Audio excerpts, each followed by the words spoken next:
Shivajirao Dighe sir, परम आदरणीय दिघेताई,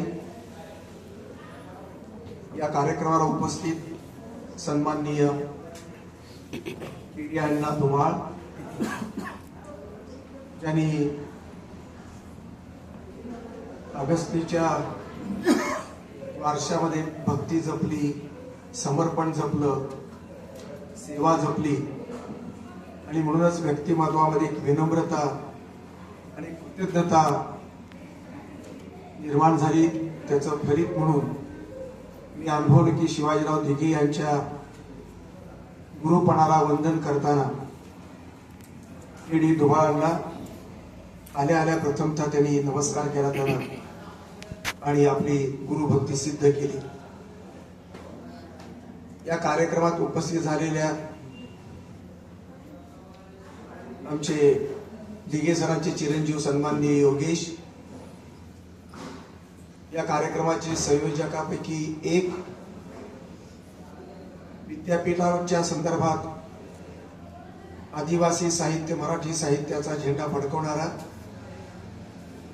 आणि सुवर्ण पदकांचं सुयश सर्व अकोले तालुक्याला आनंद देऊन आपल्या गुरुला समाधान आणि अभिमान बाळगावा अशा प्रकारचा डॉक्टर रुंगटे, पहिल्या राष्ट्रीय खेळाडू ज्यांनी दिघे सरांचा वारसा जपला, नवीन वाट निर्माण केली, प्राचार्याचा विरोध पत्करून ज्यांनी पहिला ब्रेझर मिळवला, त्याचबरोबर अशा आमच्या सुषमाताई पोटे, त्याचप्रमाणे दुसऱ्या खेळाडू सन्माननीय गीतांजली रोकडे, ज्या सुरुवातीला लाजळू होत्या पण अत्यंत खेळकरपणानं, बोल्डपणानं आपल्या जीवनाची वाटचाल त्यांनी अधोरेखित केली आणि खेळामध्ये अनेक यश संपादन केले। त्याचं श्रेय आपल्या गुरुला देण्यासाठी त्या इथे जातीनं स्वतः हजर आहेत। त्याचप्रमाणे या कार्यक्रमावर उपस्थित सन्माननीय प्राचार्य बनकर, भंडारे, गणपत धुमाळ, सन्माननीय गुले, मला विशेष उल्लेखनीय अशा प्रकारची बाब माझ्या मनात आलेली आहे। शिपायाची कामगिरी करणारा एकनिष्ठ अशा प्रकारचा पैलवान असूनही अंगाला घाम फुटलं म्हणणारा आमचे रोहिदास चव्हाण, दिघे सरांच्या रिटायरमेंट नंतर जिमखान्यामध्ये, रिकाम्या जिमखान्याची दारामध्ये लढत बसणारे शिपाई चव्हाण, यांची निष्ठा आणि त्यांची भावना उत्कट अशा प्रकारची आविष्कार या ठिकाणी मी अनुभवला। त्याचबरोबर मेजर तळेकर, लष्करातले राष्ट्रभक्तीमध्ये रमलेल्या मेजर तळेकरापासून अगस्तीच्या या संबंध संस्थेचं जिमखान्याचं शिपाईपद भूषवणारे चव्हाण यांच्यापर्यंतची संबंध ही खेळाडूंची परंपरा आज इथे प्रातिनिधिक स्वरूपामध्ये हजर आहे। सर्वच शिष्य आहेत असं मी मानणार नाही, काही मित्र असतील, काही नातेवाईक असतील, या सर्वांचं मी स्वागत करतो। विशेषतः इतकं समृद्ध आयुष्य जगल्यानंतर खेळाच्या संदर्भानं सांस्कृतिक पुण्याई पेरणाऱ्या दिघे दाम्पत्याचा सत्कार या ठिकाणी आपण ठेवलेला आहे। प्रामुख्याने विद्यार्थ्यांनीच पुढाकार घेऊन हा कार्यक्रम आयोजित केला, याबद्दल आधुनिक काळातील या विद्यार्थ्यांचं मी हार्दिक अभिनंदन करतो।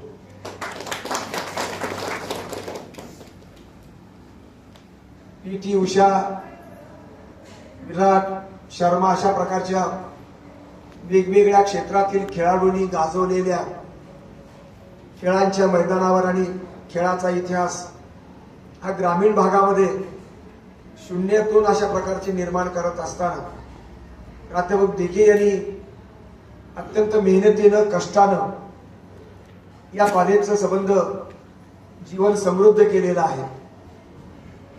केडी अण्णांनी त्यांच्या कष्टाची, त्यांच्या त्यागाची, त्यांच्या समर्पणाची, त्यांच्या योगदानाची योग्य अशी विनम्र नोंद कृतज्ञतापूर्वक आपल्याकडे इथे नोंदलेली आहे, घेतलेली आहे. या कार्यक्रमाला आमची बायको ललिता सबनीस ही उपस्थित बोलणार नव्हती, पण हा कार्यक्रम अनुभवल्यानंतर तिला वाटले की आपल्याला शुभेच्छा दिल्या पाहिजे. कारण माझा आणि शिवाजीरावांचा परिचय नाही, तिचा परिचय असण्याचं काही कारण नाही. पण हा कार्यक्रम सोहळाच इतका महत्वाचा आहे की अशा प्रकारच्या कार्यक्रमाला आमचा उमेश पुण्याहून आलेला आहे, आमचा सुमित साळुंके पुण्याहून आलेला आहे.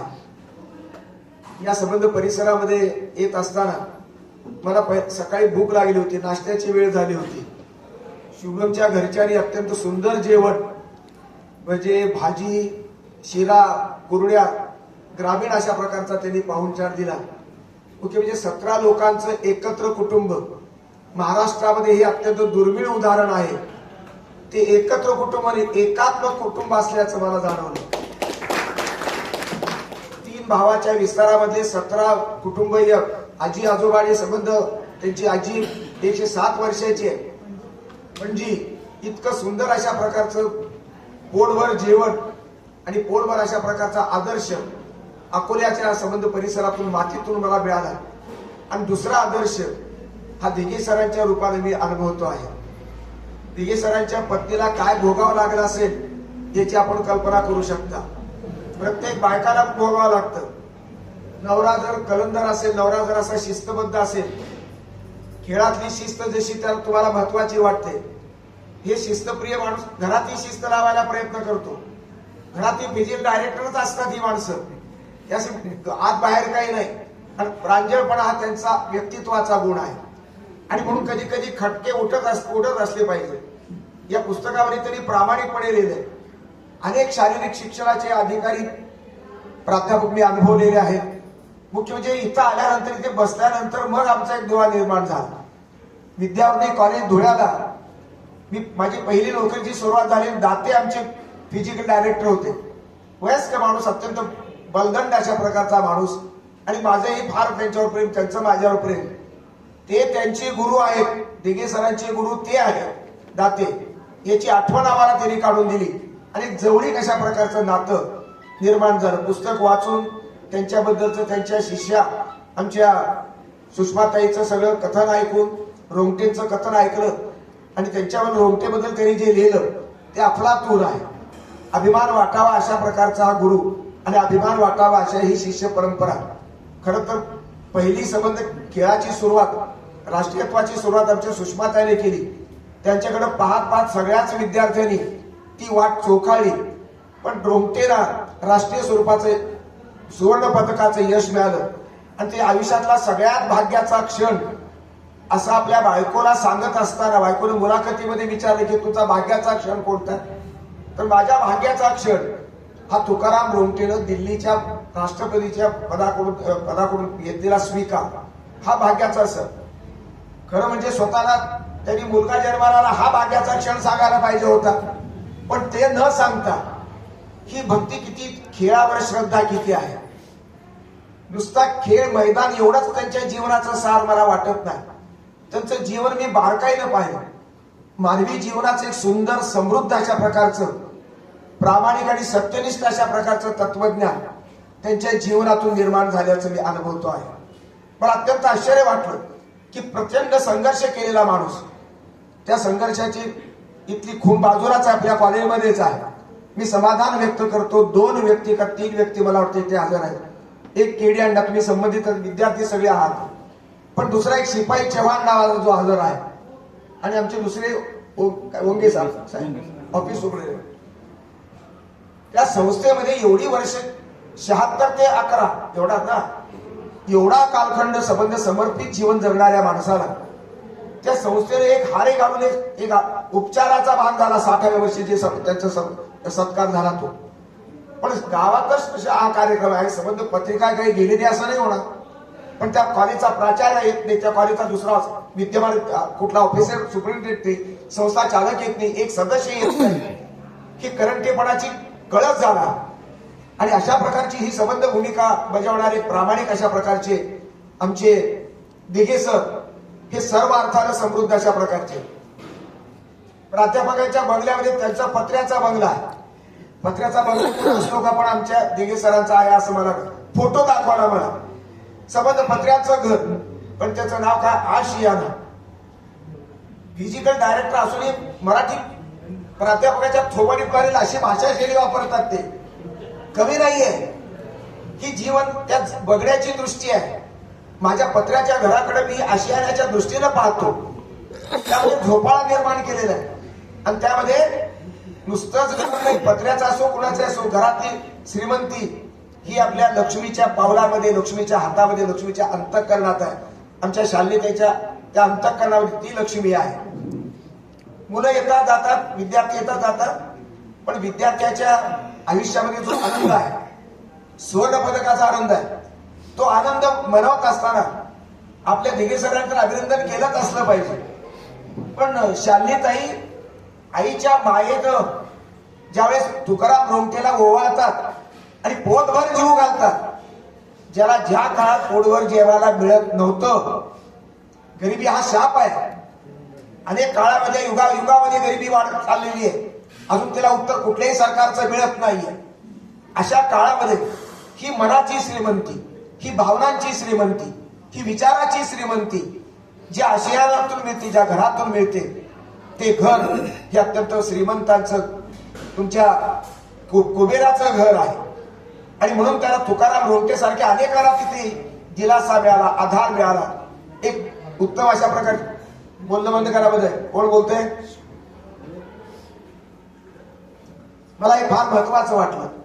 आमच्या दिघे सरांनी जी पुस्तक लिहिली तो मुकाबला आहे.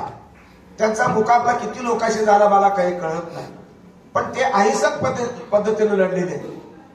कॉलेजच्या प्राचार्याशी लढले. एक प्राचार्य होते कराडकर, तो देव माणूस आहे, ते मोठा भाऊ मानतात त्यांना. जो त्यांचे विद्यार्थीपणे संगमनेरला असताना शाळेमध्ये ते कॉलेजमध्ये विद्यार्थी होते आणि इथे त्यांचे प्राचार्य म्हणून कराडकर आले. कराडकर तोही प्राचार्य आणि विठ्ठलराव ही प्राचार्य. दोन प्राचार्यामध्ये फरक. तुकाराम रोमटेला खाण्याची व्यवस्था करून द्या, राहण्याची व्यवस्था करून द्या म्हणतात. डोक्यावर बसेल त्याला बसवू नका, त्याला आधार देऊ नका असं म्हणणारा एक प्राचार्य आहे. पण ज्याला आमच्या केडी अण्णांना त्यांनी सांगितलं की हा गरीब पोरगा आहे, त्याला तुम्ही मदत करा, तर यांचं मन मोठं. ते अगस्तीच्या ट्रस्टीवर त्यानंतर निर्माण झाले, त्या पुण्याने निर्माण झाले का अगोदर झाले मला सांगता येणार नाही. पण पोतं भरून तांदूळ देणारा माणूस. या काळामध्ये मुठभर असं धान्य देऊ शकत इतकी करंटी झालीत म्हण. टाटा बिर्लाचे सुद्धा म्हणा करंटी होऊ शकतात, पण आमचे अण्णा मात्र एक पोतं तांदूळ दिलेलं आहे. किती दिवस त्याने खाल्ले असतील पाच बिचाऱ्याने, ते पुण्य किती जमा केले. अजून एक संदर्भ मिळाला मला. काय दिला तुम्ही दुसरं? दूध. दुधाचं मला माहित नव्हतं. रोज 1 लिटर 3 लिटर दूध देणं म्हणजे साधी गोष्ट आहे का? तुकाराम रोमटेची प्रकृती एवढी मजबूत का? त्याचं कारण आता मला अण्णाचं त्यांचं सहकार्य नाही. अनेक विद्यार्थ्यांना पण त्यांनी सांगितले, अनेकांना विद्यार्थ्यांना मदत केली. आणि तुकाराम रोमटे हा इतका कृतज्ञ माणूस आहे की त्यांनी शेवटपर्यंत कोणाला जीवनात आलेल्या जी माणसांनी त्याला मदत केली, ती लहान असो की मदत असो, शिपायांनी छोटी छोटी 5-5 रुपयाची मदत केलेली, प्राध्यापकांनी मदत केलेली. ते कोण तुमचे काय प्राध्यापकाचं नाव? तामसे काय रासने. त्यांनी 2 पातेली दिली, 2 वाट्या दिल्या, ताटं दिली, स्टोव दिला, पितळेचा स्टोव दिला. आणि त्या स्टोव वरती ते भाकरी करून, आता भाकरी करायला चांगलं येतं नाही, बायकोला चांगलं सुख आहे त्यांच्या. ही सगळी परंपरा त्यावेळेस निर्माण झाली. ह्याला प्रेरक असणारे व्यक्तित्व आमच्या दिघे सरांचं आहे. अशी माणसं आज दुर्मिळ आहे. अशी माणसं इतिहासात सापडणार नाही तुम्हाला. नवीन आता तर बिलकुल सापडणार नाही. राजकारणात सापडणार नाही, धर्मकारणात सापडणार नाही, खासगी जीवनात सापडणार नाही. पण हा जात पात न मानणारा दिघे आहे. हे एक महत्वाचं वैशिष्ट्य आहे. त्यांच्या आयुष्यामध्ये अनेक संदर्भ, अनेक व्यक्ती आले, त्यांच्या लेखनामध्ये सुद्धा त्या व्यक्ती स्पष्ट झालेल्या आहेत. त्या मला महत्वाच्या वाटतात. पूर्ण शक्तीपीठ म्हणले आपल्या लक्ष्मीबाईंना, आमच्या शालिनीताईंना. त्यांच्या खटके उडतात ते प्रामाणिकपणे कबूल करणारे नवरा आहेत ते. बहुतेक नवरे आमचं फार सुंदर चालतं असं म्हणतात, पण कोणत्याही संसारात कधीही सलग सुंदर चालत नाही हे मी माझी बायको शेजारी असताना मी सांगतो आहे. पण याचा अर्थ दरवेळेसच भांडत बसतात असं नाहीये. ते त्यांना भांडल्याचं त्यांना आठवतं, कळतं, त्यांना कृतज्ञता निर्माण करायचे. आणि हे पुस्तक त्यांना एक संधी मिळाली. त्यांनीच आग्रहपूर्वक कदाचित शालिनीताईने आपल्याबद्दल चांगलं लिहावं म्हणून त्याला लकडा लावला की स्पष्ट जे आहे ते लिहावं, त्यांचं आयुष्य समोर आलं पाहिजे, नव्या पिढीसमोर हे पुस्तक यावं, त्यांचं आयुष्य महत्वाचं आहे, त्यांची शिकवण महत्वाची आहे म्हणून ते पुस्तक लिहिलं. पण बायकोच्या प्रेरणेनं पुस्तक लिहिणारा हा पहिला नवरा आहे असं मी मानतो. बायकोचं एवढं एकच ऐकलंय तरी दुसरं काही ऐकायला दिसत नाही मला, पण हे फार महत्वाचं काम केलं. त्याच्यामध्ये ते पूर्ण शक्तीपीठ हे मला फार आवडलं, कारण त्यांच्या पत्नी पूर्ण शक्तीपीठ असं म्हणतात. तसं तर सगळ्यांच्याच पत्नी खरं म्हणजे पूर्ण शक्तीपीठ मानलं पाहिजे, कारण त्या पूर्ण शक्तीपीठ असतात. पण आम्ही नवरे मंडळी इतकी समाज अशी मोकळ्या मनाचे नसतो, आम्ही करंटे असतो, आम्ही असं श्रेय द्यायला तयार होत नाही. तेही श्रेय इतर वेळेस दिलं नसतं त्यांनी, हे पुस्तक लिहिताना मात्र दिलं. आणि ते इमानदारीने लिहायचं एवढं ठरवलेलं आहे आणि इमानदारीने जीवन जगण्याचा प्रयत्न केला. तोच माणूस अशा प्रकारचं शक्तीपीठ म्हणून ते देत आहे. मला एक दुसरी घटना त्यांच्या आयुष्यातली, खेळाडूंनी अत्यंत तुम्ही वर्णन केलं, आमचे खेडे अण्णा फार सुंदर बोलले. बऱ्याच लोकांनी आपलं आयुष्य उभं केलं, मी मेजर आहे, मी अमुक ठिकाणी प्रोफेसर आहे, मी अमुक ठिकाणी टीचर आहे आणि मी त्यांच्यामुळे आहे. त्यांचा विषय कुठला असो, फिजिकल डायरेक्टरचा जो ठसा आहे तो मधून मधून सांगितला. सुषमाताईंनी चांगलं सांगितलं, आमच्या गीतांजलीताईंनी सांगितलं. पण तिच्यातला बराचसा भाग मी ज्या पदावर आहे, मी ज्या पद्धतीनं जगलो त्या जगण्यामध्ये एक वाटा नक्की आमच्या दिघे सरांचा आहे. हे सांगत असताना त्यांचा मेजर पार्ट स्वतःच्या आत्मस्तुतीचा होता किंवा आत्मइतिहासाचा सांगण्याचा होता. आणि म्हणून ते हेही विद्यार्थी, तुम्हीही विद्यार्थी, मी काही मध्ये बोलत नाही. आणि हे केडी सर मात्र म्हणाले की तुम्ही त्यांचा काय पाहिजे हे सांगा, तुमचं काही सांगू नका. एका दृष्टीने बरोबर आहे, पण त्यांना हे सांगायचं होतं की माझ्या आयुष्याचा सारांश म्हणजे दिघे सर. प्रत्येक विद्यार्थ्याच्या आयुष्याचा सारांश म्हणजे दिघे सर आहे. त्यांच्यामुळेच ते घडलेले आहे. त्यांच्या आयुष्यात जी आज एकही स्त्री आणि एकही विद्यार्थी कोणताही असा स्थूल असा दिसला नाही, अंगापिंडाला मोठा बळदंड झाला, फुगलाय भयंकर, असं काही दिसलं नाही. आमच्या बहिणी सुद्धा तशाच दिसल्या. याचं एक कारण आहे, कळत त्यांनाही न कळत, तुमच्या आई वडिलाकडे श्रेय नाही, तुमच्याकडे श्रेय नाही, ते श्रेय कळत न कळत दिघे सरांचं श्रेय आहे. त्यांचं वजन 110 किलोवरून थोडं कमी झालं असेल, 5 किती कमी झाला आता, 5 किलो, 5 किलो राहिले. पण तुमचं वजन वाढू नका हा उपदेश महत्वाचा ठरला. आणि ते उपदेश करत असताना तुमचं वजन वाढू कसं देऊ नये यासाठी त्यांनी प्रयत्न, लहान टिप्स दिलेले आहेत. कारण तुमचा खेळाचा तास सकाळी संपला, तुमच्या राऊंड मारायला लावायची शिक्षा म्हणून, त्यावेळेस ते स्वतः उभं राहायचे आणि खेळाचा तास संपला की बौद्धिक त्यांचं व्हायचं. त्या बौद्धिकातला उपदेश खेळापुरता मर्यादित मला वाटत नाही. ते एक जीवनाचं तत्वज्ञान आहे. तुम्ही खेळातले तर आहेतच, जास्त कळालं तर काय पाणी एक घोट प्यायचं, काहीतरी एक घोट पाणी प्यायचं ना, असं काहीतरी तुमच्या सांगितलं. तुम्ही जास्त पाणी पिलं तर पोट दुखतं आणि म्हणून सायकोलॉजिकली डिस्टर्ब होतो माणूस. रनिंगच्या वेळेला जर उभा राहिला आणि त्याच्यावर प्रेशर आलं तर तो पळू शकत नाही. ते प्रेशर येऊ नये म्हणून त्याच ठिकाणी मानसशास्त्राचं ज्ञान असणारे हे फिजिकल डायरेक्टर आहे. त्यांचं खेळातलं ज्ञान अप टू डेट आहेच, कारण ग्वाल्हेरच्या तुमच्या त्या कुठलं प्रशिक्षण केंद्रातली MP ही पदवी आहे, मोठी महान पदवी आहे. या पदवीची माणसं मला महाराष्ट्रात दिसत नाही. ते पदवीमुळे हे श्रीमंत झाले, पदवीमुळे हे समृद्ध झाले असं मी म्हणणार नाही. त्यांच्या स्वतंत्र जीवनशैलीतून ते समृद्ध झाले. ज्या कॉलेजमध्ये 5 विद्यार्थी होते सुरुवातीला, त्या कॉलेजच्या फाउंडर मेंबरच्या पासून त्यांची सुरुवात आहे. ज्या कॉलेजच्या मातीच्या संबंध कणाकणामध्ये, भिंतीच्या दगडामध्ये त्यांचं नाव कोरलेलं आहे. सिमेंट असो, वाळू असो, संबंध ते बांधकाम. आज मी फिरून आलो मुद्दाम तुमचं कॉलेज, सुरुवातीला बघून घेतलं. त्या संबंध याच्यामध्ये मला कुठंच दिघे सर दिसले नाहीत, पण दिघे सरांची आठवण मात्र ती संबंध बिल्डिंग मला सांगत होती. प्रचंड मोठा वास्तू झाली आहे, पण त्या पायाभरणीमध्ये प्राचार्य नसतील, कुठले संस्थाचालक नसतील, पण आमच्या दिघे सरांचं योगदान मात्र निर्णायक आहे. कुठलंही श्रेय मागत नसताना श्रेयाच्या नावावलीमध्ये त्यांचं नाव नाहीये. पण जे विद्यार्थी ते साक्षीदार आहेत. प्रत्येक पिढीच्या विद्यार्थ्यांनी ते संबंध अनुभवलेला आहे, पाहिलेला आहे. आणि केडी सर त्यांचे केडी अण्णा तर त्यांचे संबंध साक्षीदार आहेत. आणि म्हणून ही भूमिका त्या पुस्तकातून मांडत असताना संबंध आयुष्याचा संघर्ष मांडलाय. प्राचार्याशी संघर्ष, संस्थाचालकाशी संघर्ष. तुमचे प्राचार्य इतके चांगले होते, पहिले प्राचार्य, फाउंडर मेंबर तुमचे प्राचार्य कराडकर हा अत्यंत देवासमान माणूस आहे. त्या माणसाला सुद्धा गचाळ राजकारण करून इथल्या संस्थेला आकरून दिलेलं आहे. जावं लागलं त्यांना. त्यांनी इतकं स्पष्टपणे मांडलेलं नसेल. त्यांची भूमिका थोडी संयत आहे, कदाचित ते कटछाट केलं असेल. परंतु मला काही भीती नाही, मला काय भीती आहे, कोणाचं काय देणे घेणे मला. पण हा संघर्ष त्यांनी अत्यंत पेललेला, अंगावर पेलला. आणि हा संघर्ष पेलत असताना बायकोने त्यांचा आधार दिलेला आहे. तुम्ही शरणागती पत्करा, तुम्ही तडजोड करा असं बायकोनं शिकवलेलं नाही. अनेक नवऱ्याच्या बायका असं शिकवतात आणि त्यामुळे नवऱ्याचा ताटकणा घसरून पडतो. पण त्यांचा ताटकणा जो शिल्लक राहिला त्याला अत्यंत महत्वाचा सपोर्ट घरातून जो आहे तो आमच्या शालिनीताईंचा आहे. मित्र हो, या पुस्तकामधली काही व्यक्तिरेखा मला फार चांगल्या भावल्या. त्यांनी एक किस्सा दिलेला आहे. पेपरचं काहीतरी बिल राहिलं होतं कुठलं तरी तुमच्या. ते पेपरचं बिल द्यायला मुलासोबत घरात मेट्रो सायकल घरी गेले. घराचा पत्ता नाही, त्याचा पत्ता नाही. पण पेपरवाला गेल्यानंतर त्याचा फोटो दिसला, तो मेला. त्याची बायको, गरिबीतली बायको, त्याचं काय ते बिल ते दिले.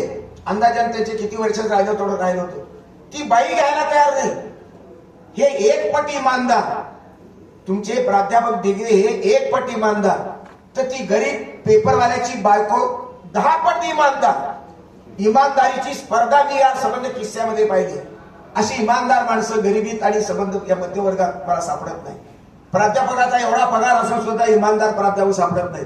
बिल दिलं नाही तर दिलं नाही, राहून दे काय त्याच्यावर. आणि तो मेला मिळाला तर प्रश्नच मिटला.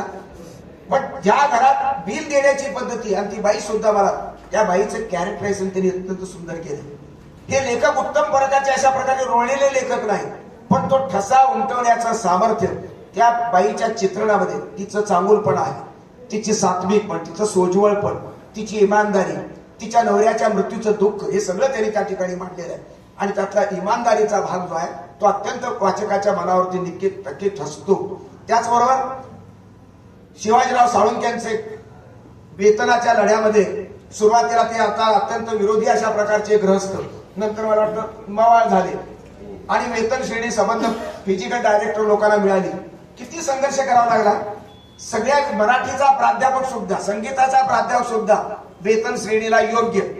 आणि संबंध समाजामध्ये दृष्टिकोन बदल. शारीरिक शिक्षण म्हणजे दुय्यम, श्रमाला दुय्यम लेखणारी ही संस्कृती आहे. जिथे बसवेश्वर जन्माला आला 13व्या 12व्या शतकामध्ये, काही कैवल्य म्हणणारा बसवेश्वर, जिथे आधुनिक काळामध्ये मार्क्स जन्माला आला जो सरप्लस व्हॅल्यूचा सिद्धांत मांडतो, जिथे बाबासाहेब आंबेडकर जन्माला आले, जिथे गांधी जन्माला आले, अशा गांधी आणि बसवेश्वरापर्यंतचा संबंध जो प्रवास आहे तो श्रममूल्याला निर्णायक महत्व देणार आहे. तरीही श्रमाची प्रतिष्ठा प्रत्येक कालखंडामध्ये कमीच. बडबड करणारा पंडित श्रेष्ठ आहे, गाणे लिहिणारा कवी श्रेष्ठ आहे, पण श्रमिक मजूर, श्रमिक शेतकरी श्रमाला महत्व नाही. आणि त्याच तुलनेतून शारीरिक शिक्षणाच्या संबंध शिक्षण देणारा प्राध्यापक जो आहे हा दुय्यम समजला जात होता. आमच्याकडे आमच्या दाते सरांना दुय्यम समजायचे प्राध्यापक, कारण ते त्याचं डोकं गुडघ्यात आहे म्हणायचे की समीकरणच होऊन बसलं, पण गुडघ्यामध्ये डोकं नसून डोकं हे अंतःकरणात आहे असं सिद्ध करणारा हा माणूस आहे. बुद्धी तर आहेच, पण अंतःकरणामध्ये शुद्धता ही अधिक महत्वाची आहे. आणि म्हणून मला त्या ठिकाणी ते महत्वाचं वाटलं. आमच्या शालिनीताईंनी त्यांचे या पुस्तकामध्ये काहीतरी हे पत्र आहे नाही आहेत हे असे कसे आहेत आपले हे, तर त्याचे या ठिकाणी वर्णन केले त्यांनी. मला वाटतं त्या पहिल्या तुमच्या 11व्या वर्षीच्या स्मरणिकेमध्ये ते आलेलं आहे. त्यांनी त्याला प्रश्न विचारले, आयुष्यात असमाधान नाही, आयुष्यात समाधान कोणतं, कशाचं. आयुष्यात समाधान ठरवून घेतलेल्या चाकोरीबद्ध जीवनात विचलित होण्याचा प्रसंग कधीच आला नाही, हे समाधान आहे. समाधान कशात आहे याचं उत्तर, माझे 4 बंगले आहेत, 4 गाड्या आहेत, 50 एकर शेती असं म्हणलं असता माणूस एखादा. पण पैशाची दृष्टिकोन, पैशाची श्रीमंती यांच्या डोळ्यासमोर नाहीच आहे. ते काय म्हणतात, ठरवून घेतलेल्या चाकोरीबद्दल जीवनात विचलित होण्याचा प्रसंग आला नाही. मी जी चाकोरी ठरवली आहे माझ्या जीवनाची, एक सात्विक चौकट आहे. या चौकटीमध्ये विचलित होण्याचं मला वेळ आली नाही, त्याच्यात मला समाधान आहे. जे ठेविले आनंद पैसेची नावे या पद्धतीचं किंवा प्रयत्नवादामध्ये जे मला मिळालं ठरवलं त्या अर्थानं आयुष्यात असमाधानी कशाचे आहात. पूर्ण क्षमतेने काम करण्याची संधी मिळाली नाही. याला संस्था जबाबदार, याला प्राचार्य जबाबदार, विद्यार्थी फार जबाबदार नाहीत. कारण विद्यार्थीच आहे, तुम्ही शिष्य सगळे, तुम्ही जबाबदार नाही. त्याला क्षमता जेवढी होती तेवढ्या क्षमतेनं त्यांना काम करता आलेलं नाही आणि म्हणून त्याची कारणं कोणती असो पण त्यांनी उत्तर हे दिलेलं आहे. पुन्हा संधी मिळाली तर आहेच तसं काम पुढे चालू ठेवी. नितांत श्रद्धा असलेला माणूस कोण? प्राचार्य कराडकर. की देव पाहावा ज्याच्या ठाई. एका माणसामध्ये देवत्वाची संकल्पना करणार, मूर्तीमध्ये देव नसून जिवंत माणसामध्ये देव असू शकतो यावर विश्वास वाढावा अशी ही भूमिका आणि असं हे अभिप्राय आहे. माणसामध्ये देव आहे, तो जागवला पाहिजे, तो जागृत होऊ शकतो आणि त्याचं रूप म्हणजे कराडकर सर. त्यांच्या वाट्याला जे कराडकर सर आलेले आहेत, खरं म्हणजे मी त्यांचा विद्यार्थी नाही किंवा प्राध्यापक नाही याचं मला दुर्दैव वाटतं. असा कराडकर सर प्रत्येकाच्याच वाट्याला जरूर यावा. त्याचबरोबर एक दिव्य अनुभव काय, महाविद्यालय उभारण्याच्या काळात केलेले अखंड प्रचंड काम, ज्या कामाची आता इथे वाच्यता झालेली.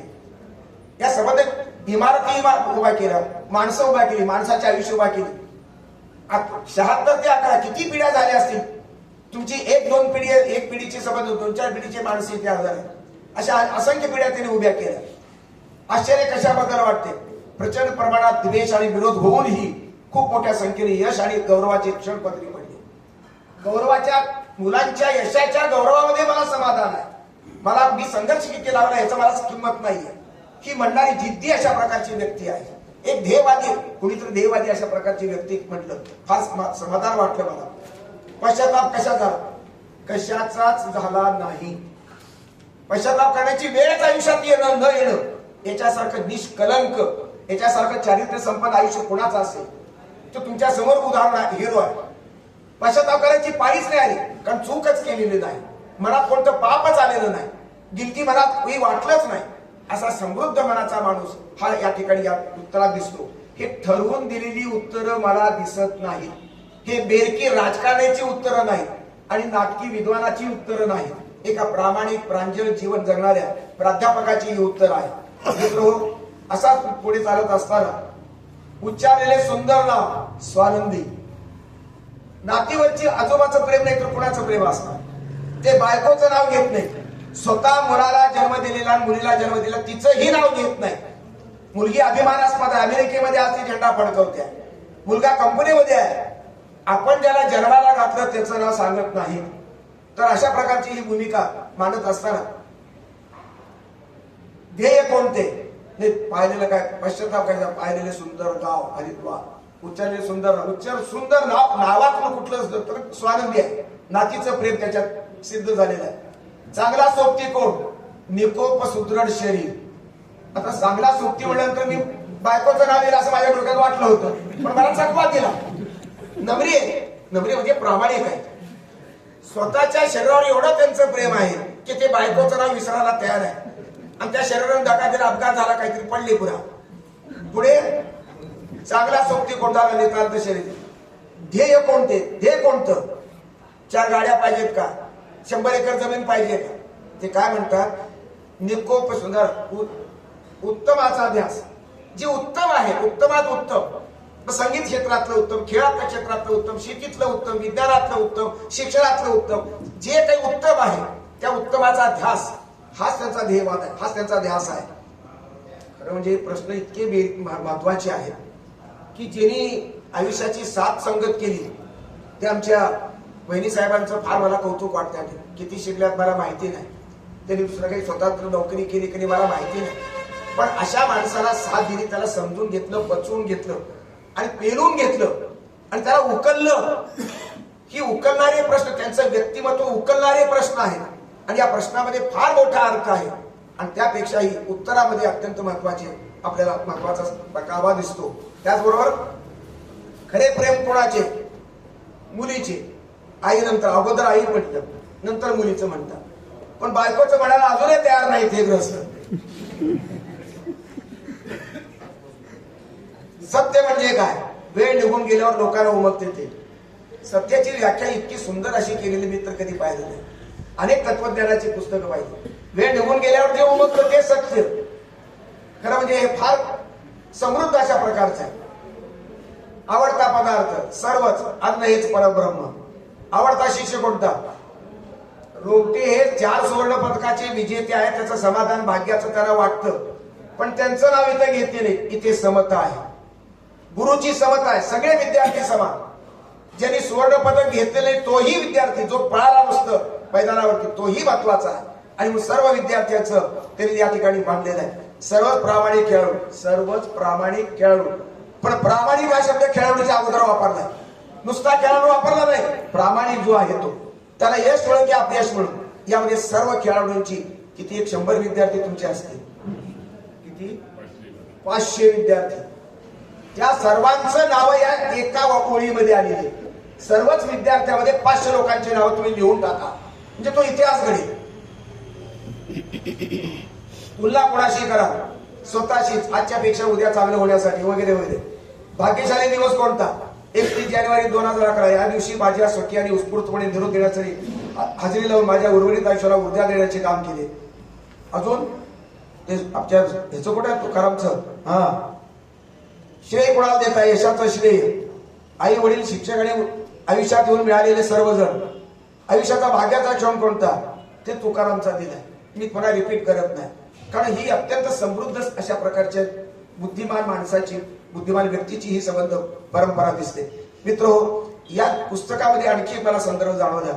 डॉक्टर भालचंद्र, नेत्रतज्ञ. मी लहान होतो फार, लातूरला भालचंद्र होते. माझी आई सुद्धा फार नाव काढायची. त्याचा कुठेतरी संदर्भ आला आणि त्यांनी म्हणतात की ते फार मोठे, ज्या शिक्षकांनी माझ्या आईला जीवदान दिलं, असंच ना, नेत्रदान दिलं, ते शिक्षक किती मोठे असतील. डॉक्टर भालचंद्र यांनी शिक्षकाचा गौरव केलाय आणि म्हणून त्यांनी त्याला श्रेय दिलेला आहे. हा सुंदर अशा प्रकारचे त्या पुस्तकातली ही अत्यंत सुंदर अशा प्रकारची ते पॅरेग्राफ आहे. त्यांची व्यक्तिरेखा आलेली. वेगवेगळ्या क्षेत्रात ते डॉक्टर माणूस आहे ती व्यक्तिरेखा. प्राचार्य कराडकर आहेत.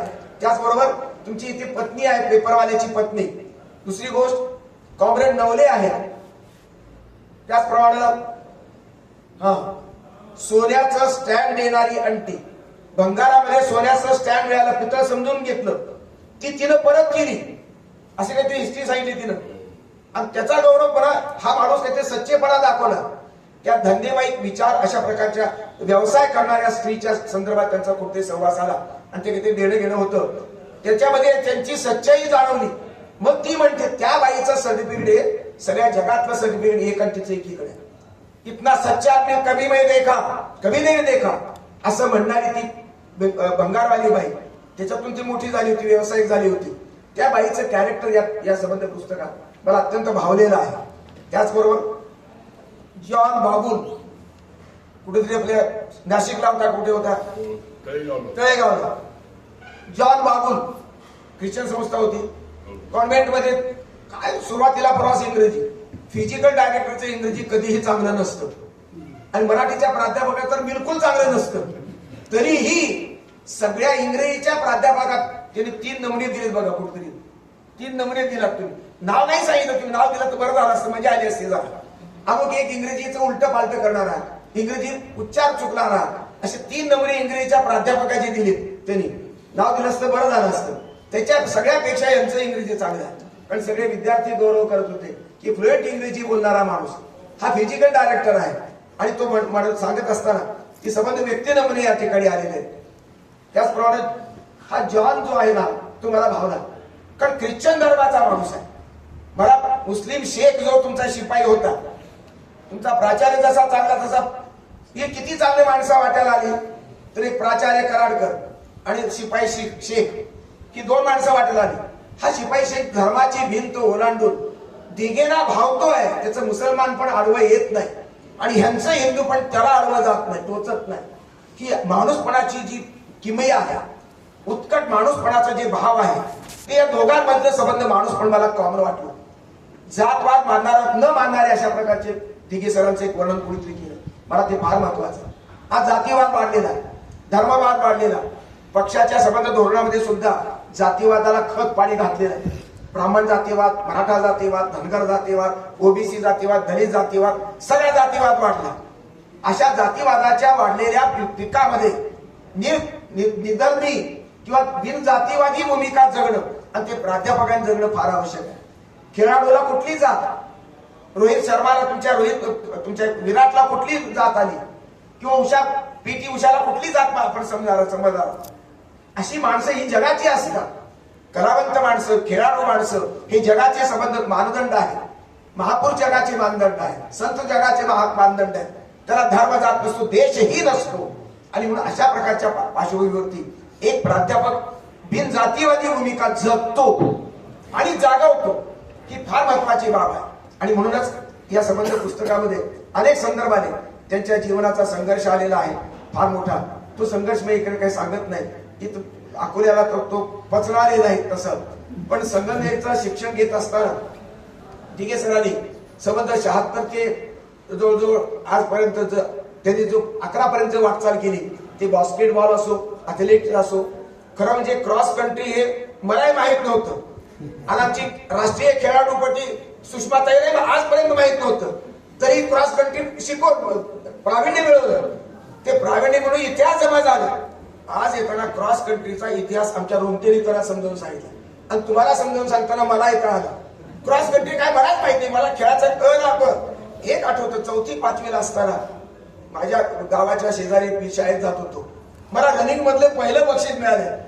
रोमटेला माहित होतं म्हणून मला माहित नव्हतं, तरी पण मला त्यांचा सत्कार करायला बोलवलं. दुसरी गोष्ट, तुमच्यापेक्षा माझी अगोदर शरद पवारांच्या हस्ते माझी 75 गेल्या वर्षी साजरी झाली. एवढ्या आता 1 वर्षाने फक्त मोठा आहे, एवढाच अधिकार मला मिळालेला आहे. आणि म्हणून मी या ठिकाणी आलो. त्याचबरोबर केवळ खेळ नाही, वाचनाचा छंद यांच्या इतका मी ऐकलेलंच नाही. आमचे दाते सर आदर्श, आम्हाला खेळाडूमध्ये आदर्श. वाचन त्यांचं शून्य होतं. बहुतेक फिजिकल डायरेक्टरचं वाचन शून्य असतं. आणि म्हणून बाकीचे लोक म्हणतात त्याची बुद्धी ही सगळी गुडघ्यात असते असं म्हणतात. पण त्यांचा अपवाद आहे. पहिला माणूस मला दिसतो महाराष्ट्रातला, पहिला फिजिकल डायरेक्टर की ज्याने आनंद यादव वाचला, ज्याने रंगनाथ पठारे वाचले, ज्याने रावसाहेब कसे वाचले. आणि या संबंध पातळीवरती विचार करताना गड किल्ले पाहण्याची, अनुभवण्याची त्यांची पद्धती. कुठल्या गडावर गेला तुम्ही? इथल्या कळसुबाई शिखरावर. एवढं मोठं शरीर वजन घेऊन कसं गेले? किती वेळा गेला? 2-3 वेळा गेले. हे खेळाडूचं खास वैशिष्ट्य आहे. रानगड, हरिश्चंद्रगड, आनंद बरण काहीतरी येतो गड, अशा गडावर जाण्याचा त्यांचा छंद आहे. वाचनाचा छंद आहे. ही वाचन संस्कृती ही संस्कारित करणं, आणि ते विद्यार्थ्यांनी सुद्धा तिची नोट घेतलेली. तुमचं वाचन प्रत्येक विद्यार्थ्याच्या जीवनाचा सारांश त्यांनी सांगितला. मी अमुक या ठिकाणी काम करतो हे त्यांनी सांगितलं जरी स्वतःबद्दल, तरी त्याचा शेवट आणि त्याचा मध्य मात्र तुमच्या संदर्भात नव्हता. तुमचा ठसा आमच्यावर होता. म्हणून आम्ही खेळाडू वृत्तीनं जगू शकलो, आम्ही समृद्ध आयुष्य जगू शकलो, आम्ही दोन घे करीत बसलो, आमचे निरोगी शरीर आमचं राखू शकलो. निरोगी शरीरच निरोगी मन हा महत्वाचा मुद्दा आहे. मनाचा निरोगीपणा तुम्ही जपलेला आहे आणि त्यांच्याकडून शिकलं. कारण एवढ्या संघर्ष केल्यानंतर एवढ्या माणसांची पंगा घेत असताना काय विठ्ठल प्राचार्य नामोकन सगळे एवढे पचवण्याला साधी गोष्ट लागत नाही. त्याला खूप मोठं धैर्य लागतं, जिद्द लागते, ध्येयवाद लागतो, ध्यास लागतो. आणि आपलं आयुष्य बर्बाद न करता एक शत्रुत्वासाठी आयुष्य बर्बाद करून टाकतात. तुम्ही स्वतःच्या आयुष्याकडे लक्ष दिले, मुलगा मुलीला शिकवलेला आहे, पत्नीला न्याय दिलेला आहे, घर सांभाळलेलं आहे, आणि संबंध आनंद मात्र कमी होत दिला नाही. ध्येयवादी जीवन जगलेलं आहे. आणि म्हणून या सर्व अर्थानं या ठिकाणी आपलं पत्र ही मला महत्वाचं वाटतं. हे छापलेलं पत्र आहे, याचं सगळं काही मी वाचून दाखवत नाही. पण अकोले तालुक्याचे क्रीडा भूषण तुकाराम रोमटे याच्या संदर्भात गुरुचं शिष्यावर किती प्रेम असावं या पुस्तकामध्ये मी मोजलेले किती वेळा. पण डॉक्टर तुकाराम रोमटे हा केंद्रबिंदू आहे, तुमच्या जीवनाचा पण केंद्रबिंदू आहे. आणि या संबंध मासिकाच्या पुस्तकाचा सुद्धा आहे. अनेक संदर्भ तुम्ही दिलेत, त्यांच्यासाठी पंगा घेतलाय, अनेकांना मदत कराल त्यांना मी सांगितलं, आणि पारदर्शक ठेवलं तुम्ही. त्याला 5 रुपयाची मदत जर एखाद्या शिपायाने दिली, एखाद्या माणसाने दिली, तर त्याची सही घ्यायची. आणि रोमतेला दिल्यानंतर तुला एवढे 5 रुपये दिले त्याची सही घ्यायची. सह्यांची डायरी पैसे फुकटचे मिळाल्यानंतर दुसऱ्याला देत असताना इतका इमानदारीनं पारदर्शीपणानं इकडलं घेऊन तिकडं देणारा माणूस हा अत्यंत दुर्मिळ आहे, या काळात तर दुर्मिळ आहे. आणि म्हणून मला खऱ्या अर्थानं तुम्ही सानेगुरूचा वारसा चालवता, खऱ्या अर्थानं तुम्ही चांगल्या शिक्षकाचा वारसा चालवता आणि फिजिकल डायरेक्टरच्या क्षेत्रातला एक अत्यंत मानदंड म्हणून महाराष्ट्राचा आदर्श अशा प्रकारचे प्राध्यापक शिवाजीराव दिघे अशा प्रकारचे इमानदारीचं व्यक्तित्व, कर्तृत्व, शिवाजी महाराजांच्या नावाप्रमाणे अशा प्रकारचं कर्तृत्व तुमचं निर्माण झालेलं आहे, तुम्ही निर्माण केलेलं आहे. इथे तुमचे विद्यार्थीच आले याचं मला खंत वाटत नाही, ते स्वाभाविक आहे, तुम्ही पेरले त्यांच्या आयुष्यात. पण विद्यार्थ्यांच्या मार्फत तुम्ही लाखो लोकांपर्यंत पोहोचलेला आहात. तुम्ही खेळाची वृत्ती पोहोचवली, खेळाची मैदान पोहोचवलं. मैदान किती आवश्यक आहे, मैदानावर प्रेम किती केलं पाहिजे, का केलं पाहिजे, प्रकृती निर्भीड अशा प्रकारची का राहावी, खेळाडूला हार आणि जीत याचा विचार करू नये, खेळत राहावं अशा प्रकारचा उपदेश तुम्ही केला. आणि खेळाडूला जिवंतपणे जगण्याचं सामर्थ्य त्यांना प्रेरणा तुम्ही दिलेली आहे. त्यांच्या मार्फत आता प्रत्येक जण आपल्या समोरच्या समाजाला, विद्यार्थ्यांना ते शिकवण्याचं काम करतं. इमानदारीने सांगितलं, इथल्या प्रत्येक शिक्षकाने सांगितलं, तुम्ही जो वारसा आम्हाला दिला तो आम्ही पुढल्या पिढीपर्यंत पोहोचवण्याचा प्रयत्न करतो. ही इमानदारी महत्वाची आहे आणि या इमानदारीचं फळ तुम्हाला मिळालं, समाधान तुम्हाला मिळालं. जसे जगला तशाच प्रकारे शेवटच्या क्षणापर्यंत तुम्ही आनंदानं, अभिमानानं, स्वाभिमानानं आणि अत्यंत समाधानानं तुम्ही जगणार आहात याची मला खात्री वाटते. विद्यार्थ्यांच्या वतीने मी तुम्हाला खात्री देतो, खरं म्हणजे मी मित्रपेक्षा तुमचा विद्यार्थी असतो तर मलाही बळ मिळालं असतं, मला खेळता आलं असतं. मला खेळ काही जमत मी खेळलोच नाही, मी वेगवेगळ्या खेळ खेळत राहिलो, पण तुमचा खेळ मैदानी खेळ खेळलो नाही. एक रनिंगचा अपवाद वगैरे, पण मला आज समाधान वाटलं की एक लाल मातीचा एक पैलवान आला, त्याचा एक सत्कार केला, पुस्तकाचा प्रकाश केलं, त्यानंतर तुमचं एक केलं. फिजिकल डायरेक्टरचा हा सन्मान मला महत्वाचा वाटतो. हा समस्त खेळाडूंचा सन्मान आहे, समस्त विद्यार्थ्यांचा सन्मान आहे, चांगलं जगू पाहणाऱ्या, ध्येयवादी जगू पाहणाऱ्या सर्वांचा सन्मान आहे. सर्व विद्यार्थ्यांच्या कलागुणांचा, खेळाडूंच्या गुणांचा सन्मान आहे, त्यांच्या पालकांचा सन्मान आहे. मी तुम्हाला वंदन करतो, ताईंना मी वंदन करतो आणि विद्यार्थ्यांना मी अभिवादन करून माझं भाषण संपवतो.